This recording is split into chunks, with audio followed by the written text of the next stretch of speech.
noticia que ha sido la principal en estos últimos días. La Unión Europea aprobó este viernes el acuerdo de libre comercio con el Mercosur, un acuerdo que llevaba más de 25 años de negociación, pero todavía queda mucho camino por recorrer. ¿Cuál va a ser el impacto para el Uruguay? ¿Cómo tiene que nuestro país acomodar el cuerpo? ¿Cómo va a trabajar la Cancillería en ese sentido? Y es con mucho gusto que recibimos a la vicecanciller de la República, Valeria Zuccasi. ¿Cómo le va? Bienvenida. Hola, buenos días. ¿Cómo están? Un gusto recibirla. Yo decía antes de ir a la pausa que usted fue parte importante de esa negociación cuando era integrante del cuerpo diplomático de nuestro país. Hoy le toca desde otro lugar, de otra trinchera.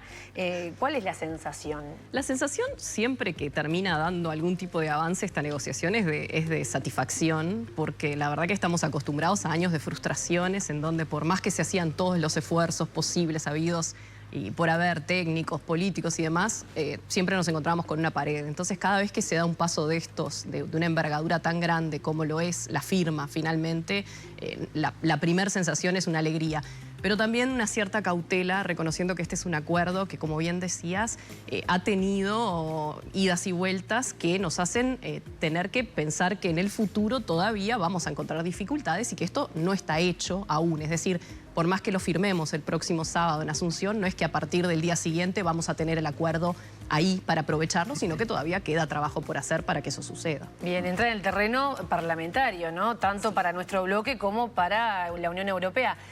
Posiblemente en el Uruguay no haya ningún tipo de dificultad en ese sentido, pero sí las miradas están puestas en Europa. ¿Hay alguna chance, por más mínima que sea, de que esto se tranque y no salga? Nuestros analistas, quienes están en la cancha, hoy más temprano hablaba con nuestro representante ante la Unión Europea en Bruselas, lo que nos dicen es que en principio los votos en el Parlamento Europeo estarían. Eso no significa que vaya a ser sin dificultad y no significa también que nos tengamos que olvidar que va a haber fuerzas que van a estar todavía, como lo vimos en diciembre pasado y como lo vimos esta misma semana, que van a estar intentando cualquier mecanismo que puedan encontrar para que este acuerdo no se ratifique. Pensemos que sencillamente el presidente Macron, el presidente de Francia, cuando se anuncia la firma del acuerdo y sabiendo que tiene una gran mayoría de su país en contra, anuncia: esto no es el fin del camino, vamos a seguir impulsando las acciones necesarias para que este acuerdo no vea la luz. Entonces sería un poco inocente de nuestra parte imaginar que no va a haber fuerzas actuando en contra de la puesta en marcha de este acuerdo. Por lo tanto, durante este año va a haber que trabajar sobre esas fuerzas porque están alimentadas por 25 años de, si quieren digámoslo abiertamente, de mentiras, de mitos en torno a este acuerdo, de cómo produce el Mercosur, de que vamos a inundarlos de carne, de que la deforestación. Hay tanto elemento que durante estos 2 décadas y media de negociación se han metido sobre la mesa que es muy difícil sacar del ideario colectivo europeo que este acuerdo no es lo que se les está planteando, y muchas veces los gobernantes en Europa tampoco se la han jugado para decir eso es una mentira y lo que ustedes están repitiendo no es real. Entonces va a haber que trabajar intenso durante este año para que esas fuerzas y para que esos mitos no sigan siendo los que dominan la discusión en Europa, sino que discutamos sobre ideas reales, sobre números, sobre datos, que hay y hay muchos, y no cometamos el error del pasado de que para la trampa de la negociación digamos que vamos a inundar con carne. Un dato nada más. Hablamos muchas veces de las 99.000 toneladas de carne. ¿Saben cuánto significa eso en términos reales por consumidor europeo al año? 220 gramos de carne al año que el Mercosur le va a poder exportar a la Unión Europea. Es una hamburguesa, como solía decir Daniel Velerati de la Cámara de Industrias Frigoríficas del Uruguay. Entonces también entre el nos van a invadir y nos vamos a dejar nuestra vida y no vamos a poder seguir produciendo carne europea y 220 gramos al año, hay un abismo de números y de datos que hay que volver a poner en el debate para discutir sobre ideas reales. Hablando de discutir datos, cifras reales, hace un rato teníamos a los representantes del PIT-CNT. El PIT-CNT, si bien no rechaza el acuerdo, dice que no es lo mismo que se negociaba hace 25 años atrás. De alguna manera reclama que no hubo información por parte del gobierno a la central sindical. Advierten de que algunos sectores se pueden ver seriamente perjudicados, más allá de que algunos, sobre todo el que tiene que ver con los commodities, van a tener un beneficio. No son todos los sectores que van a verse beneficiados y que algunos van a ser perjudicados.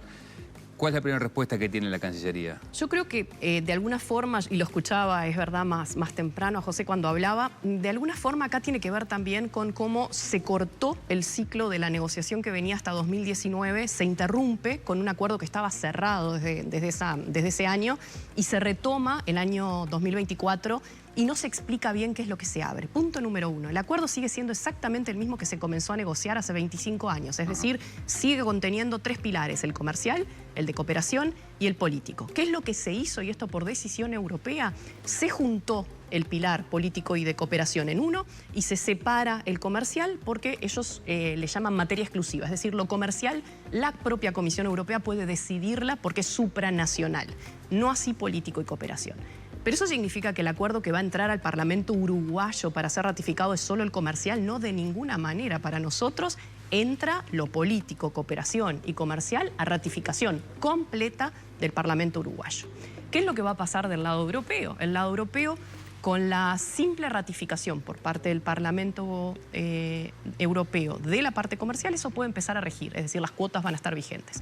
El político y el de cooperación, a diferencia de esto, requiere que todos los 27 parlamentos locales e incluso algunos regionales den la aprobación. Y eso, por la experiencia que tenemos con acuerdos con Canadá, con Ecuador, con México, requiere largos años. Podemos estar hablando de décadas incluso de discusiones, sobre todo cuando tenemos países como Francia que se han manifestado en contra. Lo cual es una ironía absoluta, porque donde están las disposiciones más fuertes es lo comercial. Sobre medio ambiente, no, incluso si queremos hablar de medio ambiente, deforestación, Acuerdo de París, están mucho más incluidas en la parte política y de cooperación. Debería ser lo que más les interese a los países europeos ratificar. Pero bueno, esos son problemas europeos. Pero sí me parece bien importante ratificar que el acuerdo que está hoy para la firma, o que estará para la firma el sábado, es el mismo acuerdo que se viene negociando, los mismos contenidos, y en el caso de Uruguay específicamente, en materia comercial es exactamente el mismo acuerdo que se cerró en 2019 y que desde 2019 está colgado en la página web del Ministerio de Relaciones Exteriores para conocimiento de todo el mundo. O sea que no es que no tenga información el PIT-CNT, la información está publicada.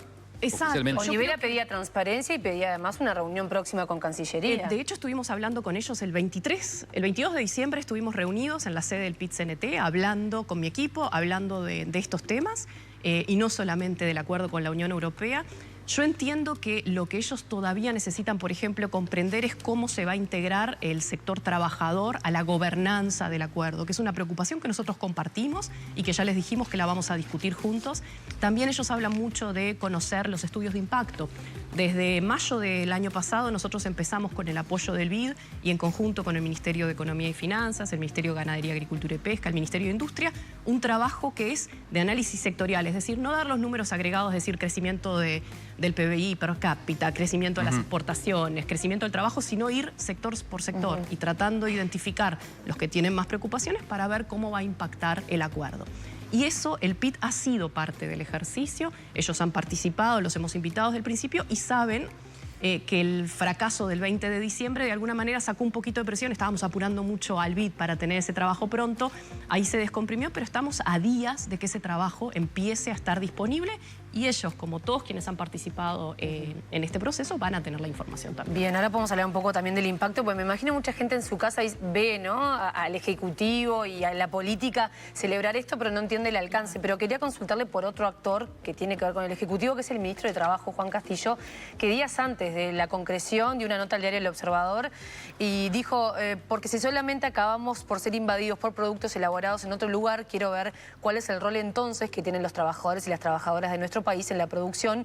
No quisiera que el final de la película sea que nosotros sigamos siendo eternamente suministrados de materia prima por el resto, y hablaba de las asimetrías. Esto fue días antes de la concreción. ¿Han tenido reuniones con el Ministro de Trabajo? ¿Han podido hablar de estos temas específicamente? No hemos hablado todavía, se ha hablado obviamente a nivel del Consejo de Ministros, del acuerdo en sí mismo, no hemos hablado de detalles, pero de nuevo, acá yo creo que parte de un desconocimiento de cómo se negoció este acuerdo y que no ha cambiado nada desde lo que se negoció en 2019. ¿Por qué?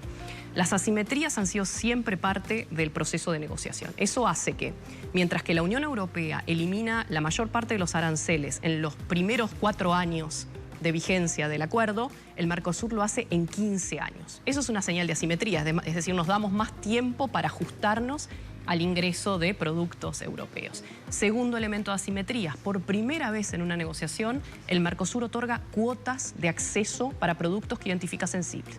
Solemos hablar mucho de la cuota de carne, de la cuota de arroz que nos da la Unión Europea, pero nos olvidamos que en vez de haber liberalizado los lácteos, como se habla muchas veces, es decir, eliminar el arancel, lo que estamos dando son cuotas muy específicas, una de 10.000 toneladas de leche en polvo, una de 30.000 toneladas de queso y una de 5.000 de fórmula infantil, digamos, para alimentación de niños. Por tanto, nosotros también, como Mercosur, a la hora de negociar, reconociendo esas asimetrías y esos temores, nos dimos más tiempo. Sectores como el automotor, sectores como el autopartista, también tienen procesos muy largos de desgravación, es decir, de a poquito el Mercosur va a ir abriéndose al mundo europeo, pero es lo que sucede con estos acuerdos. Claro. No es imposible negociar pensando que vamos a poder vender todo lo que queremos y que no nos van a poder vender a nosotros. Pero sí es importante decirle a la gente que durante la negociación se cubrió la sensibilidad también del Mercosur y de Uruguay en particular a través de cuotas. Yo les mencionaba la cuota de carne que valía una hamburguesa. Sí. ¿Saben cuánto representa la cuota de quesos? Porque se ha hablado mucho de lácteos estos días. ¿Saben cuánto representa la cuota que otorga el Mercosur a la Unión Europea en términos de acceso a nuestro mercado? Y esta sí es fácil de entender porque no piensen cuánto compran ustedes de queso cuando van al supermercado a comprar. Esta cuota significa por consumidor del Mercosur al año 107 gramos de queso. Un paquete. Gracias. ¿Me entiende? Entonces también hay que poner las cosas en su perspectiva. No es que todo va a poder ingresar sin pagar arancel desde el día 1. Esto es una cuota de 30.000 toneladas que se va a implementar en 10 años. O sea, que va creciendo de a poquito. Claro. No es que nos van a inundar con productos. No se va a inundar la plaza de automóviles europeos, por ejemplo. Ni nosotros los vamos a inundar a ellos, lamentablemente, ni ellos nos van a inundar a nosotros. El ex canciller Nick Noboa solía describir este acuerdo no como un acuerdo de libre comercio, sino como un acuerdo de comercio administrado, porque lo principal va en cuotas. Ahora, los automóviles es lo mismo. Vicecanciller, ¿qué va a pasar con la negociación hacia la interna del Mercosur? Porque está bárbaro, llegamos al acuerdo, pero después vamos a tener que sacar los codos con Argentina, con Brasil, con Paraguay para tratar de acomodarnos mejor en la colocación de productos europeos. ¿Cómo se va a hacer ese trabajo de negociación? Yo creo que esa va a ser una negociación tan o más dura como la que hemos tenido en estos 25 años con los propios europeos. Hasta ahora el Mercosur yo creo que sabiamente había decidido dejar ese tema de lado porque hasta que no tuviéramos el acuerdo firmado no valía la pena pelearnos entre nosotros. Claro. Ahora, es muy claro que a partir de ahora lo que le va a dar de verdad, y por eso a veces es tan difícil evaluar con estudios cuál es el impacto. Si yo no sé cuánto de las 99.000 toneladas de carne me tocan a mí como Uruguay, es difícil saber cuánto significa en términos reales. Claro. Lo que va a pasar ahora es que el Mercosur va a tener que retomar los grupos negociadores a la interna, esos mismos grupos que antes se juntaban para ver qué le ofrecíamos a la Unión Europea, y vamos a tener que discutir cómo nos dividimos el acceso a mercado que nos entrega la Unión Europea. Y ahí hay múltiples fórmulas que están sobre la mesa. Uno podría decir un cuarto para cada uno, pero ahí empiezan las discusiones de no, porque a mí no me interesan todas las cuotas. Hay un montón de cuotas que a Brasil le podrán parecer muy interesantes, o a Argentina también, pero que para nosotros son productos que no producimos o que no exportamos al mercado europeo. Entonces nosotros vamos a estar muy concentrados, obviamente, en lo que suceda con la cuota de carne bovina, lo que suceda con la cuota de arroz, que es una cuota que se incluyó por un pedido muy, muy fuerte de Uruguay, porque al resto de los socios no les interesaba, por más que tal vez hoy estén pensando en exportar. Hay una cuota de miel que también puede ser muy interesante para los exportadores uruguayos, pero después hay toda otra serie de cuotas que a Uruguay no le pesan tanto. Va a ser una discusión difícil que se inicia a partir de la firma el sábado próximo y que va a llevar también unas cuantas rondas de discusión. ¿Y hay un ámbito institucionalizado para esto? Sí, el Mercosur tiene a su interna lo que se llama el Grupo de Relacionamiento Externo, que se dedica a discutir estos temas, y el Uruguay, asimismo, desde el 1 de marzo del año pasado, retomó la CIASEX, la denominada CIASEX, que es una comisión interministerial para temas de comercio exterior que involucra a todos los ministerios a nivel nacional que discuten las cuestiones relativas al comercio exterior. Además, a través de Cancillería, nosotros desde hace unos cuantos meses estamos haciendo rondas de consulta con gremiales, productoras, con grupos de exportadores, con empresas mismo. A veces en algunos productos de estos estamos hablando de 1 o 2 empresas, para tratar de entender dónde están las potencialidades y ayudar a que sea el mejor resultado posible. Vicecanciller, ¿qué va a pasar con las aduanas de los países del Mercosur? ¿Van a tener que unificar los criterios? ¿Va a haber solamente un control? ¿Va a llegar la cuota? ¿Por dónde va a llegar? ¿Eso también es negociable ahora a nivel de la interna del Mercosur? Eso tiene que negociarse a la interna del Mercosur. Durante muchos años nosotros dijimos que este acuerdo con la Unión Europea tiene la potencialidad de modernizar al Mercosur como no lo hemos logrado hacer discutiendo entre nosotros. ¿Por qué? Porque obliga a tratar lo que viene de la Unión Europea de la misma manera. Hoy por hoy existe lo que le llamamos el doble cobro de arancel, es decir, que si un producto entra por el puerto uruguayo, se queda acá y después se va para Paraguay, vuelve a paga 2 veces el arancel, uno para entrar a Uruguay y otro para entrar en Paraguay. Increíble en un bloque que tenía otro objetivo, ¿no? Exactamente, y esas son de las grandes críticas que se hacen a la verdadera libre circulación del Mercosur. Eso se elimina. Se tiene que eliminar necesariamente porque si no vamos a tener a los europeos golpeándonos las puertas diciendo, a ver, entonces, señores, ¿qué pasó? Entonces, si bien nosotros tendemos a ir hacia un arancel cero en muchos productos con la Unión Europea, lo vamos a hacer en procesos diferentes, porque este acuerdo entra en vigor bilateralmente. Si Uruguay, Paraguay, vamos rápido y tenemos un acuerdo en vigor más rápido que Argentina y que Brasil, nosotros vamos a llegar a un cero antes. Va a haber hasta aranceles distintos. Todo eso va a obligar a los grupos técnicos del Mercosur a concentrarse muchísimo en lo que es la implementación de este acuerdo para poder cumplir, ya no porque nos interese a nosotros. Estos son demandas de Uruguay históricas a nivel del Mercosur, acompañadas hoy por Argentina, acompañadas hoy por Paraguay. Pero acá la diferencia es que si no lo hacemos, los europeos van a estar empujando para que lo hagamos. Bien, ahora va a venir Carámbula y también va a contestar a esto, pero imagino que un productor de arroz, un productor lácteo en nuestro país está mirando esto, habla con sus colegas, ven esto como una oportunidad, pero también un montón de exigencias. Me acuerdo que en una entrevista hace un tiempo me dijiste, una de las fases de la negociación es la implementación, ¿no? ¿Cómo estamos ordenando la casa a la interna y si el Ejecutivo va a tener que ayudar económicamente o va a haber un ámbito también institucional para apoyar a esos productores que tengan la expectativa de poder llevar sus productos? Yo creo que hay toda una serie de productores y exportadores que tienen muchísima experiencia con el mercado europeo y que por lo tanto desde el primer día van a estar en condiciones de ingresar. Pensemos en la carne. Nuestra carne desde hace décadas se exporta, la de mayor calidad se exporta a la Unión Europea. Entonces ahí no vamos a necesitar trabajar mucho. Pero va a haber otros sectores que van a tener que reconvertir detalles. Por ejemplo, hablamos mucho de lácteos y acceso a mercados, pero nos olvidamos a veces que este acuerdo también contiene disposiciones en materia de indicaciones geográficas. Es decir, ciertos nombres de quesos o hasta de vinos no van a poder utilizarse más a partir de la entrada en vigor de este acuerdo. Esto es algo que hasta 2019 se trabajó muchísimo con los grupos de productores, de queseros artesanales, se trabajó mucho a través del INALE, el Instituto Nacional de la Leche, pero hay que retomar ese trabajo porque lo importante es que cuando el acuerdo entre en vigor, los productores, los exportadores conozcan esta información, de verdad la entiendan. Este acuerdo limita a veces hasta el poder usar una bandera o ciertos colores en el paquete con el que uno presenta un queso. Este acuerdo y el de EFTA, que se aprobó, se firmó hace muy poquito.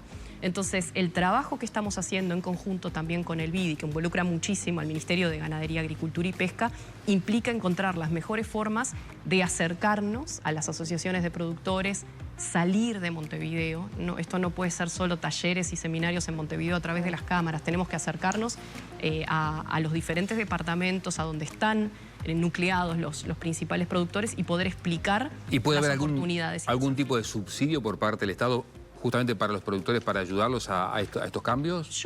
La verdad que yo no identifico necesidades y obviamente esto surgirá también de las discusiones que se vayan dando. Hasta lo que discutimos en su momento, y yo fui parte hasta el 2020, nunca surgió la necesidad de subsidios porque en realidad tiene que ver primero que nada con entender. ¿Por qué le tengo que llamar parmesano pero no puedo ponerle los colores de Italia? O por qué si vamos al de EFTA en Colonia, Suiza, que se utiliza muchas veces un símil de la bandera suiza para los quesos, porque eso no se va a poder hacer más. Entonces, a veces es solamente explicar y que se entienda que va a haber que reconvertir las etiquetas, reconvertir el tipo de embalaje. Es mucho más de explicación que de subsidio en sí mismo. Y vicecanciller, cuando esté pronto ese estudio del BID donde se evalúe efectivamente los resultados o los impactos negativos en algunos sectores de la economía nacional uruguaya, ¿El Poder Ejecutivo tiene eventualmente pensado, de alguna manera, en ese caso sí, establecer algún subsidio para los que estén afectados por este acuerdo o no? No hay, por lo menos en el análisis primero que nos ha dado el BID, y creo que esto el ministro de Economía y su equipo lo han dicho, no hay una evaluación de afectación real. Por el contrario, hay mucha identificación de posibilidades de integrarse a cadenas de valor y poder empezar a producir para Europa. Pensémoslo de esta manera. Cuando este acuerdo se empezó a negociar, siempre se hablaba de el enfrentamiento entre lo agro, que exportaba Mercosur, sí, y lo industrial, que exportaba la Unión Europea. Por muchos años no fue posible avanzar en este acuerdo, por lo que los sectores automotores brasileños se negaban, porque decían no vamos a poder resistir frente a la competencia con las automotoras europeas. ¿Qué es lo que potenció que entre 2017, diría yo, pero sobre todo hasta 2019, finalmente se destrabara la negociación? Que los sectores automotores brasileños se dieron cuenta que es mucho más lógico que Europa venga a invertir para producir de este lado del Atlántico a que nos manden el auto ensamblado desde Europa con los costos que eso trae. Por mano de obra, pensemos, Europa es un continente que produce caro, que tiene, como el propio Mercosur todavía, mano de obra cara. No estamos hablando de Asia, que genera otras preocupaciones. Entonces, ahí, en algún momento, yo creo que seguimos hablando con el chip viejo y nos estamos olvidando de que hay muchas más chances de que ciertas empresas europeas se vengan para este lado, inviertan para producir para un mercado inmenso que tiene el Mercosur, antes que vengan a competir directamente. Y ahí es donde los números dan crecimiento de empleo, crecimiento de encadenamientos productivos. Y esta llegada de inversiones. Y la llegada de inversiones que tanto necesita el país. Zucassi, uno piensa en la situación de Venezuela y hay como muchos frentes abiertos, no informativos para analizar, pero para centrarnos en uno, porque no nos queda mucho tiempo, ¿cuánto puede reconfigurar la situación de América Latina, el Uruguay, y también estos acuerdos comerciales? ¿Qué impacto tienen? ¿Cómo conviven? Esto hay que pensar algo, ¿no? Mercosur, Unión Europea, siempre ha avanzado en impulsos de la geopolítica internacional. Cuando el presidente Obama, en el último año de su gobierno, desestima la posibilidad de avanzar en un acuerdo de libre comercio entre Europa y Estados Unidos, lo desconecta, y después, obviamente, la primera administración Trump, mucho más así, ahí es donde la Unión Europea vuelve a mirar a América Latina en general y actualiza su acuerdo con Chile, actualiza su acuerdo con México y retoma la negociación entre el Mercosur y la Unión Europea. Por lo tanto, si vemos lo que pasó este año también, el año pasado, con el posicionamiento del gobierno de Estados Unidos, sobre todo en materia arancelaria, es claro que eso está teniendo un impacto en Europa y en muchos otros países que, si bien hoy por hoy hablamos de que los acuerdos comerciales ya no son garantía o que el multilateralismo no es garantía porque uno puede tener acordado aranceles, pero puede venir alguien y desconocerlos rápidamente, hay muchos otros países, sobre todo medianos y pequeños, que siguen apostando a estos acuerdos como posibilidad de generar una diversificación para exportar e incluso de proveedores. Si uno va por Asia, la gran discusión que uno tiene refiere a la necesidad de tener proveedores de alimentos seguros ante la posibilidad de que algún otro deje de exportar. Por tanto, yo creo que lo que está sucediendo hoy, en términos generales y no solamente por Estados Unidos, sí tiene todavía un efecto en estos acuerdos que empiezan a ver la realidad. El ejemplo de Mercosur y Unión Europea es uno de ellos. Yo no estoy convencida de que si no hubiera sucedido lo que sucedió en los últimos meses del año pasado, la Unión Europea se hubiera jugado de la forma que se jugó, en contra de Francia, en contra de Irlanda, en contra de otros tantos países, a empujar porque este acuerdo vea la luz. Así que tomemos lo bueno, ya que siempre hablamos de lo malo. Valeria Zucassi, vicecanciller de la República, gracias por la deferencia de venir al programa hoy. Gracias a ustedes. Ha sido un gusto.